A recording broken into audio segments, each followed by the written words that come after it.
रुको, अगर तुम कभी टूटे हो, अगर तुम्हें लगा है कि भगवान तुम्हारी नहीं सुन रहे, तो ये कहानी तुम्हारे लिए है। महादेव कहते हैं, मैं अपने भक्त को खाली हाथ नहीं लौटाता, बस सही समय आने तक उसकी आस्था को मजबूत करता हूँ। आज की ये कहानी एक ऐसे भक्त की है जिसके पास कुछ नहीं था, लेकिन विश्वास इतना था कि खुद शिव को आना पड़ा। अब ध्यान से सुनिए। एक छोटा सा गांव था। उस गांव में एक गरीब आदमी रहता था। नाम था माधव। घर कच्चा था, कपड़े साधारण थे, लेकिन दिल में बस एक ही नाम था, महादेव। हर सुबह सूरज निकलने से पहले वो उठकर नदी के किनारे जाता, मिट्टी का शिवलिंग बनाता और आंखें बंद करके कहता, भोले बाबा, मेरे पास देने को कुछ नहीं, बस मेरा विश्वास है। गांव वाले उसका मजाक उड़ाते, कहते, इतनी भक्ति से क्या मिला, न धन न सुख न आराम। लेकिन माधव मुस्कुराता और कहता, मुझे भरोसा मिला। समय बीतता गया। एक दिन उसकी पत्नी बीमार पड़ गई। घर में दवा के पैसे नहीं थे, बच्चे भूखे सोने लगे।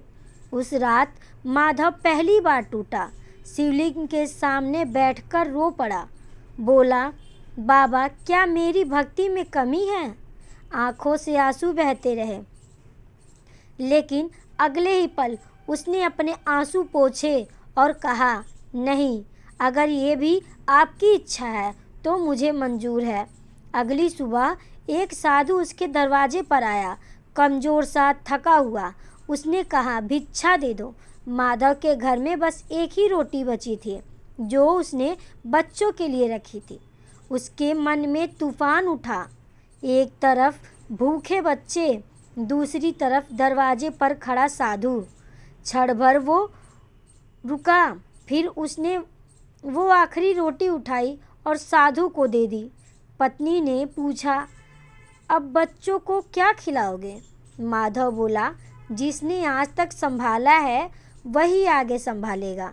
साधु मुस्कुराया और बोला, क्या तुम्हें डर नहीं लगता? माधव ने सिर झुकाकर कहा, डर तब लगता है जब भरोसा कमज़ोर हो। मेरा भरोसा मजबूत है। इतना सुनते ही वो साधु अचानक तेज प्रकाश में बदल गया। पूरा आंगन रोशनी से भर गया। माधव और उसकी पत्नी घबरा गए। प्रकाश के बीच एक दिव्य स्वर आया। माधव, वो कोई और नहीं था, स्वयं शिव थे। जटाओं में गंगा, माथे पर चंद्रमा, गले में सर्प और आँखों में असीम करुणा। माधव जमीन पर गिर पड़ा। आँखों से आंसू रुक नहीं रहे थे। शिव बोले, मैं अपने भक्त की परीक्षा लेता हूँ, ताकि उसका विश्वास दुनिया के लिए उदाहरण बने। तुमने अपना सब कुछ दे दिया, बिना शिकायत, बिना डर। इतना कहते ही माधव का कच्चा घर धीरे धीरे बदलने लगा।